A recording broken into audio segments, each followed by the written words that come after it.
സന്ധ്യാവേളയിൽ നമ്മൾ നിലവിളക്ക് കൊളുത്താറുണ്ടല്ലോ.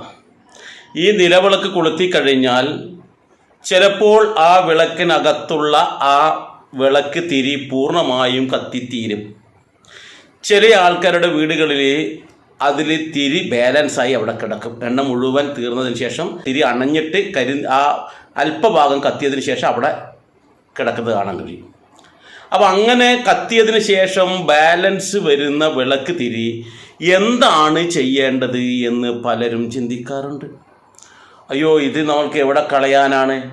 അടുപ്പിലിടാൻ പറ്റുമോ? അല്ലെങ്കിൽ വെളിയിലെ തുളസിയുടെ അവിടെയെങ്കിലും ഇടാൻ പറ്റുമോ എന്നൊക്കെ പലരും ചോദിക്കാറുണ്ട്.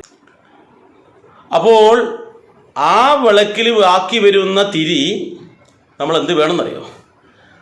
നമ്മൾ സന്ധ്യയ്ക്ക് വിളക്ക് കൊളുത്തുവാണ്, അല്ലെങ്കിൽ രാവിലെ വിളക്ക് കൊളുത്തുകയാണ്. ഈ രാവിലെയാണ് വിളക്ക് കൊളുത്തുണ്ടെങ്കിൽ അവിടെ തിരി ബാലൻസ് ഉണ്ടാവും. വൈകിട്ടാണെങ്കിലും ചെറിയ ആൾക്കാർക്ക് ബാലൻസ് ഉണ്ടാവും. ഈ തിരികൾ നമ്മൾ എന്ത് ചെയ്യുക? അടുപ്പ് തീ കത്തിക്കില്ല. അടുപ്പിൽ തീ കത്തിക്കുന്ന അവസരത്തിൽ യഥാവിധി നമ്മൾ പറയുന്നതാ, നമ്മുടെ നിലവിളക്കിൽ തീ കൊളുത്തിയതിന് ശേഷം അതിൽ നിന്നും ദീപം കത്തിച്ചിട്ട് വേണം അടുപ്പിൽ തീ കത്തിക്കാനെന്നാണ്. അപ്പോൾ ഈ തിരി അതിന് വേണ്ടി നമുക്ക് ഉപയോഗിക്കാം, അവിടെ തീ കത്തിക്കാൻ വേണ്ടി. ഇനി അടുപ്പ് ഇല്ലാത്ത ആൾക്കാരാണെന്നിരിക്കട്ടെ, അപ്പോൾ ഈ വിളക്കിൽ തിരി അലസമായിട്ട് ഇടാൻ പാടില്ല.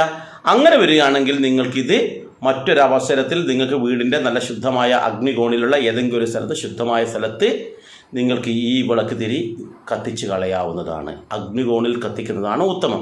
അഗ്നികോൺ എന്ന് പറയുമ്പോൾ പലർക്കും സംശയം ഉണ്ടാവും, ഏതാ ഭാഗം എന്ന്. യാതൊരു സംശയവും വേണ്ട.